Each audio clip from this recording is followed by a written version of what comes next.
Hi everyone. We got a really nice surprise today that I wasn't expecting. Miltech released their CH-47 Chinook for Microsoft Flight Simulator 2024. Now this is a free update and they made it fully functional in 2024. They said that all of the walk around features and being able to check the tire pressure, all of that should work. The lighting model in 2024 looks amazing. Just looking around the cockpit, it's really, really nice. Okay, let's check out some of the features and take it for a quick flight.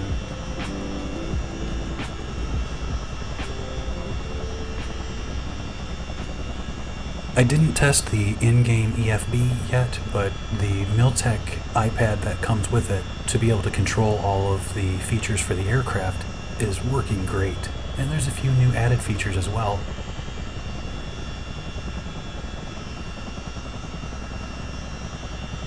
One of my favorite, and you'll kind of see going through the options here, it does have the map GPS and you can put it in 2 different locations. But what is really nice for PC is it has a bezel integration of the GTN 750 or the PMS 50, and it works really well, and I was very surprised and very happy to see that. And see, I need to update mine, that's what that little warning is, but it's really good.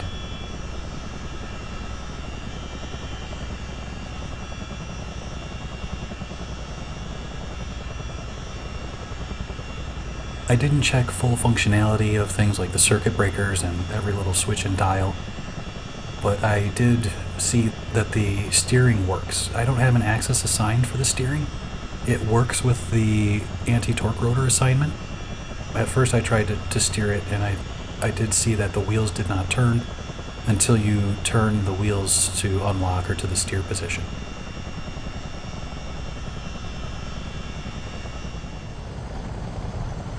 This is the replay view.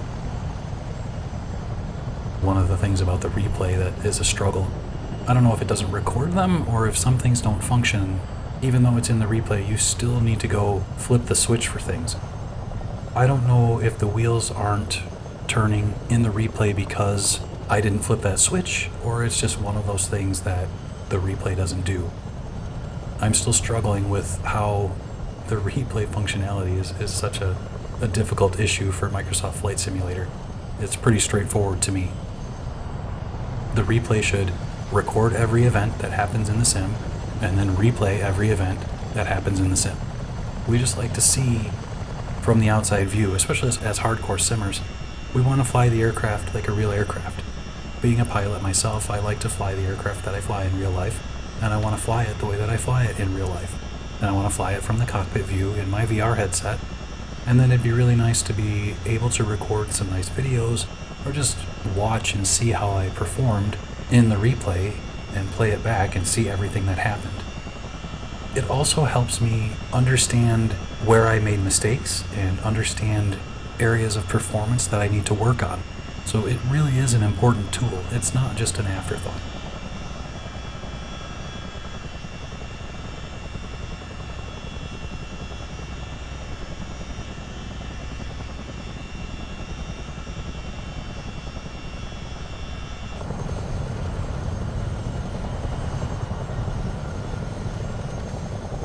Anyways, I took it here to one of my favorite places to check out because the photogrammetry is amazing.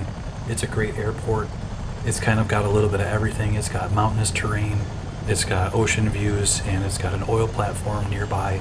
This is Santa Barbara, KSBA, Kilo Sierra Bravo Alpha.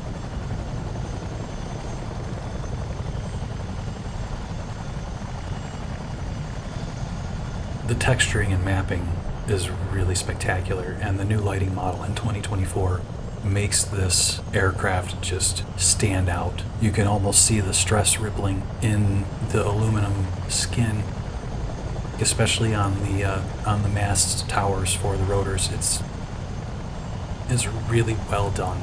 It looks amazing everywhere you look, inside and out. Like I said, I haven't tested full functionality yet of every dial and switch, but all of the main things are working properly.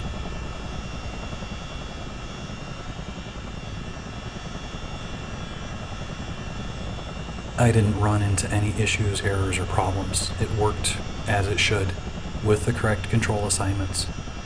One of the things you might notice in the cockpit, if you kind of see the controls twitching, that's not actually what happens when you're flying it. That's a replay conflict. If for some reason I bumped my cyclic or something when the replay was playing, it would then kind of freak out like that. Like it was getting conflicting inputs. The replay was telling it an input, but then I bumped it and it would freak out like that. That did not happen when I was flying the aircraft.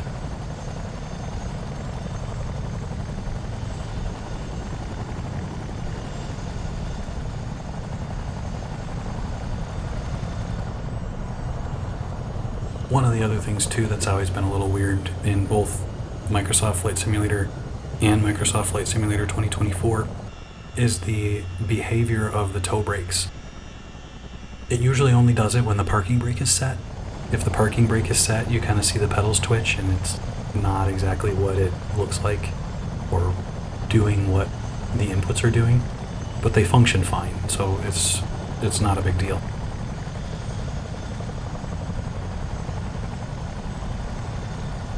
Here's one of the great reasons why everyone loves this helicopter. It is super stable and very easy to fly. It's great in a hover. In real life, it's not exactly a beginner helicopter, but for flight sims, this is a great helicopter to start with to come to terms with how helicopters fly.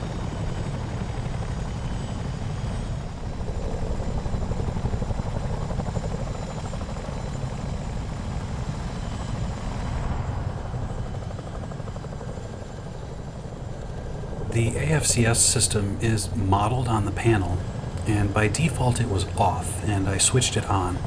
And I know that they don't have the full functionality of that system modeled. They have it pretty much so that the helicopter flies as if the AFCS system was enabled. You can go around and around about that discussion as far as how it's supposed to fly. You still need a little bit of pedal input in order to coordinate turns. I've never flown a Chinook, so I'm not sure how that actually should be. I have heard Chinook pilots say that you don't need pedal input when the DAFCS is active, which there's a slight difference between those two systems, one being available in the F model, which this is not. This is the D model, and the other main difference between those two aircraft is the cockpit panel. This still has the 6-pack gauges and the old steam gauges. The F model has all digital control interfaces and digital panels and MFDs, so it's different in that regards, but the rest of the aircraft is pretty much the same.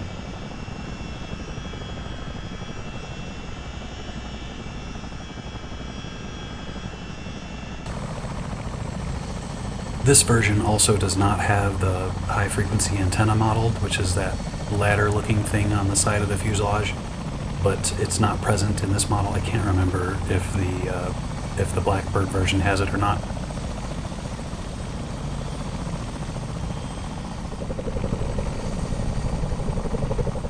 The digital twin concept that York talks about for the world in Microsoft Flight Simulator, it's so spectacular in Microsoft Flight Simulator 2024.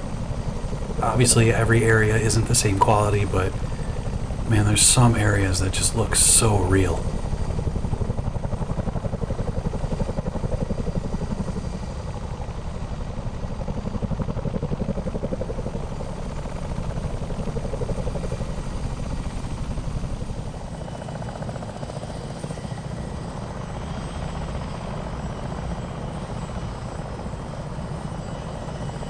I really do enjoy these platforms over here by Santa Barbara. They're nice to mess around with. You can set up some different conditions with inclement weather and really have a lot of fun with them. And they're not that far offshore, so you can test quick scenarios with them.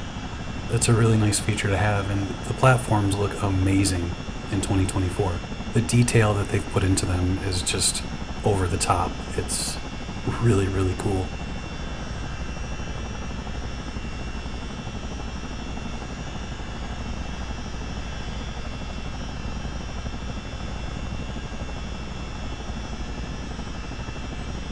With the Chinook, you do have to remember that when you're sitting in the cockpit, you've got 60 feet of aircraft sitting behind you. I haven't quite got my targets figured out for landing yet. I pushed it a little too far forward on the platform here. I wanted to make sure that my rear wheels weren't anywhere near the edge. I guess I was a little overly cautious, but better safe than sorry.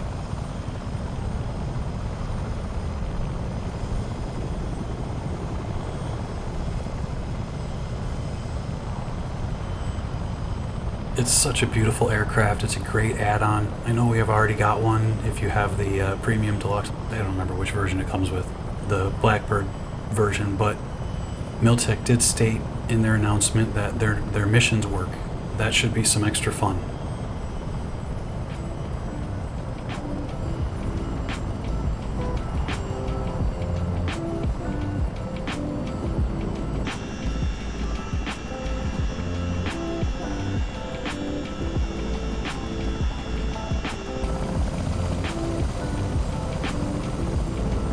Thanks for watching.